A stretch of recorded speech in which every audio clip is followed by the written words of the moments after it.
Week 13, Overview, the Southern Renaissance and the Age of Exploration. This is our second week studying the fabulous adventures of brave explorers, and for older students, our third week on the Renaissance. There were so many exciting voyages during this period. Let's see if we can help our children understand how important each discovery was in God's ongoing plan. Remember here that we have different goals for children of different ages. Children in the grammar stage, up to 5th or 6th grade, excel at learning facts and stories. Let's pack their little heads with names and dates and places. The dialectic students love to make connections between things they've learned. They love things like timelines that show them how things relate. Rhetoric students are more interested in the meaning of it all. Was the Renaissance a good thing or not? Let's start with some major explorers. They covered so much of the world so quickly. Within 30 years of Columbus's first voyage, Europeans had circled the globe. King Ferdinand and Queen Isabella of Spain sponsored Columbus's trip to the Caribbean. King Henry VII of England sponsored his own voyage 5 years later. John Cabot explored North America in 1497, sailing down the coast of what's now Canada. Vasco da Gama, a Portuguese sailor, reached India in 1499, and the Italian Amerigo Vespucci reached the shores of Central America that same year. In a later voyage, Vespucci followed the coast of South America far to the south, far enough to become convinced that what Columbus had found could not possibly be islands off the coast of China. He claimed they must be a new world, and the phrase has stuck ever since, as has the name America, which first appeared on a German map in 1507. The biggest discovery after Columbus was made by a Spaniard in 1513.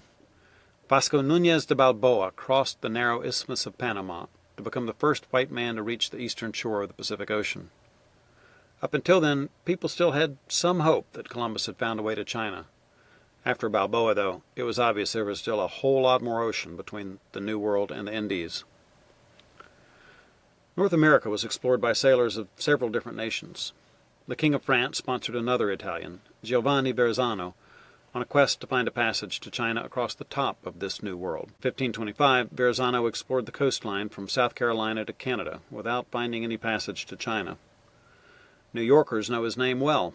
The Verrazzano Narrows Bridge, which connects Staten Island and Brooklyn, is built over the spot where he anchored his ship. Jacques Cartier sailed from France in 1534, exploring and naming Canada. While Spain claimed South and Central America and France and England explored North America, Portugal was busily sailing the opposite direction.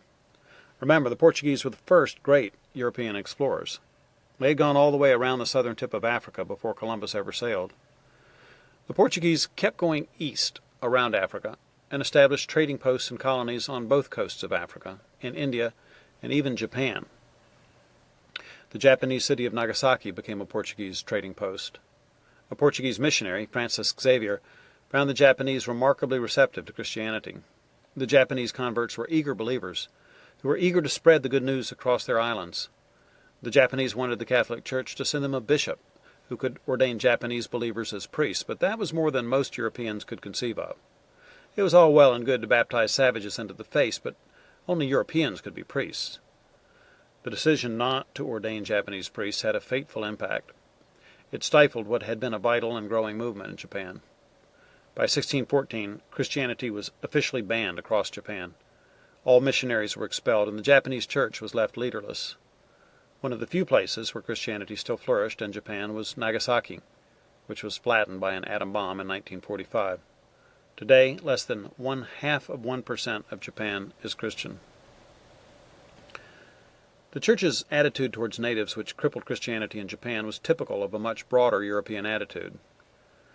In secular schools and colleges today, it's all the rage to expose the evils of the European imperialists while playing up the innocence of the poor native cultures they annihilated. We don't believe that's appropriate. The native cultures were no more innocent than any other fallen humans. We wish we could say that the age of exploration was marked by European Christians taking the gospel to a fallen world, but we can't. The age of exploration was marked by sin on both sides.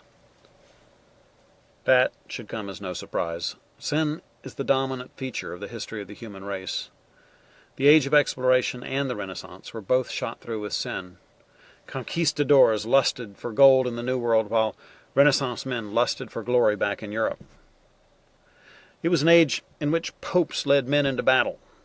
Julius II became pope in 1503, and he personally led his troops in conquering Perugia and Bologna, cities that had once been part of the Papal States. Julius wanted more than just to regain control of the Papal States, though. He wanted to rebuild Rome, restoring it to its ancient glory. One of the buildings that most needed work was St. Peter's Basilica, built above the spot where Peter had been crucified, hanging upside down. It was the building where Charlemagne had been crowned in AD 800, but it was falling to pieces by the late 15th century. Julius set a team to work to make it the most magnificent cathedral in the world. He gathered together the greatest artists and architects of all Italy. He commissioned Michelangelo to paint the ceiling of his personal chapel, the famous Sistine Chapel in the Vatican. Raphael painted the Pope's private apartments and supervised the construction of St. Peter's Basilica.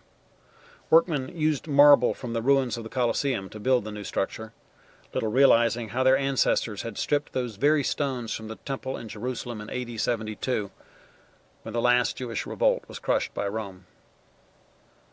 Pope Julius left behind some of the most glorious religious art of all time, but that doesn't reflect his personal life very well. He was accused of all kinds of wickedness during his lifetime, and even worse after he died. The Dutch humanist Erasmus, who we'll encounter in week 15, was most likely the author of a dialogue entitled "Jesus Excluded from Heaven." We haven't assigned it to your children because it contains some strong stuff. It begins with the drunken pope trying to open the gate of heaven with the key to a secret money chest. All the soldiers who died in all his wars are behind him. When St. Peter refuses to let him in, Pope Julius threatens him with his army and then with excommunication. When Peter confronts him with his sin, Julius insists that the Pope has authority to excuse any sin. Peter turns him away, but that doesn't stop Julius. The dialogue ends with him mustering his army to launch an attack on heaven. Julius II wanted to restore Rome to its former glory, and he did, but his expensive projects were designed to impress humans, not God. This is what we mean by Romans 1 humanism. This kind of humanism starts by putting man at the center and moving God backstage, but it doesn't stay that way. Niccolò Machiavelli took the next step down the slippery slope of Romans 1 humanism. He's featured in this week's Pageant of Philosophy. Machiavelli wrote his book, The Prince, to try to persuade the new rulers of Florence to give him a job as a political advisor. After many years of ruling the Republic of Florence from behind the scenes, the Medici family finally took over Florence outright. Machiavelli had opposed the takeover, so he was imprisoned and tortured by the Medici. Many men might have resented this, but Machiavelli wrote an entire book and dedicated it to his new masters. The Prince ignores God and his laws altogether. Machiavelli argues that a monarch can and should do whatever it takes to maintain power. The term Machiavellian has become synonymous with the idea that the end justifies the means. Machiavelli left the Middle Ages far behind. And why not? He was writing for a new age. This was a new world with man at center stage, complete with radical writers, warrior popes, conquistadors. The Middle Ages were history. This was the Renaissance.